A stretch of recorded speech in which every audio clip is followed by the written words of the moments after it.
ওকে, এখন ধরি যে কেউ আমাদেরকে একটা ইমেজ দিছে, কোনো একজন ক্লায়েন্ট, যে ওই ইমেজটা হিরো সেকশনে দিতে হবে, অথবা আচ্ছা।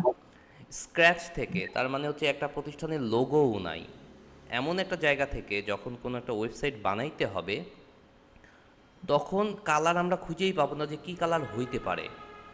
সেক্ষেত্রে সবার প্রথমে আমরা হিরো সেকশনের একটা ছবি খুঁজে বাই করব, যে ছবিটা ক্লায়েন্টের পছন্দ হওয়ার সম্ভাবনা আছে, অথবা ক্লায়েন্ট তো ছবিটা নিজেই দিয়ে দিছে, বাট সে কালার এবং অন্যান্য বিষয়ে জানে না, জানতে চায়ও না হয়তো।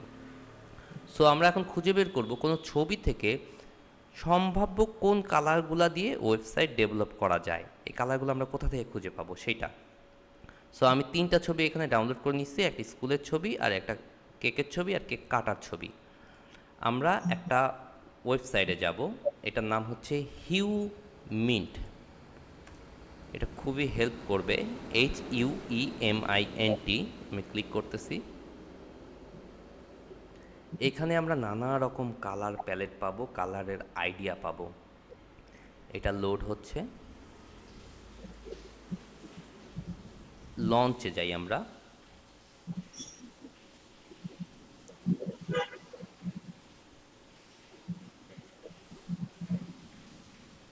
এইখানে রেডিমেড বেশ কিছু কালার প্যালেট তৈরি করা আছে।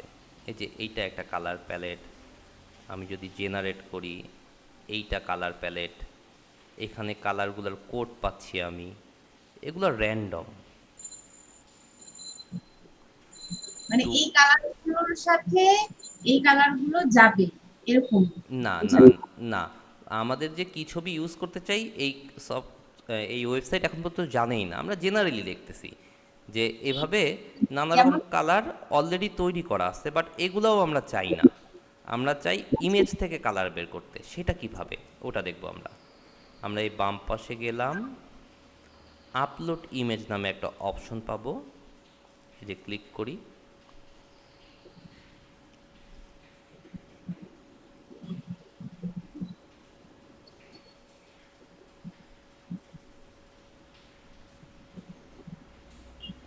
এটা ওপেন হতে একটু সময় লাগতেছে।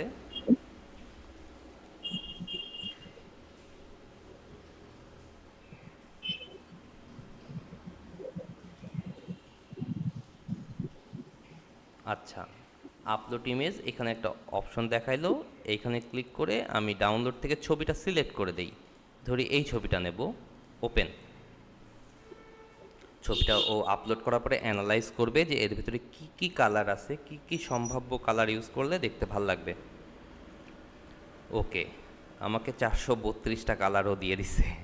ওকে, এখন এত কালার আমাদের লাগবে না, অথবা এর ভেতর থেকে বেছে আমরা নিতে পারি, ব্যাকগ্রাউন্ডে একটা দিয়ে, টেক্সট অন্য একটা কালার দিয়ে আমরা বুঝে নিতে পারি কোন কালারগুলো বেটার লাগে।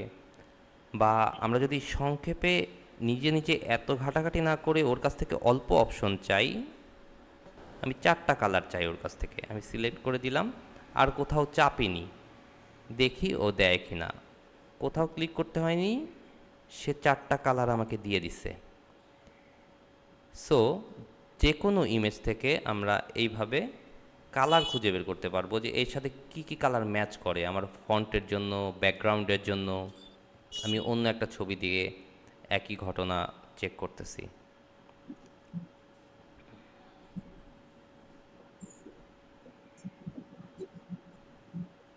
আচ্ছা, এইখানে এই কালারগুলা দিছে, আমি আরও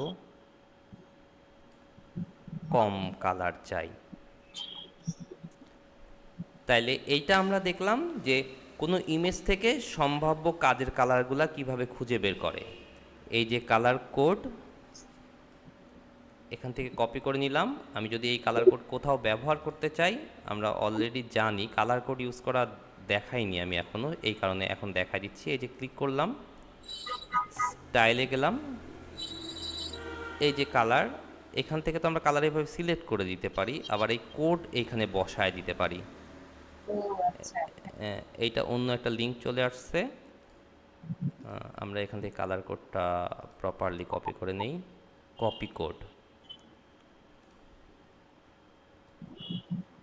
ফিউচার রেফারেন্সের জন্য এই কালারটাকে আমরা আবার একটু আগেই দেখছি যে গ্লোবাল কালারে সেট করে রাখতে পারি। সো যে কোনো জায়গায় আমি যেই ডিজাইনটাই করতে চাই এখান থেকে ধরে স্টাইলে গিয়ে আমি এই কালারের ভেতরেই এই অপশনটা পাবো, এই যে গ্লোবাল কালার, ইয়েলো। এগুলো আমাদের দরকার নাই, তাই আমি ব্যাক করে আগের জায়গায় যাচ্ছি, আপডেট দিয়ে রাখি। তাইলে এটা হচ্ছে হিউমিড দিয়ে কালার কিভাবে বের করে সেটা আমরা খুঁজে বের করলাম।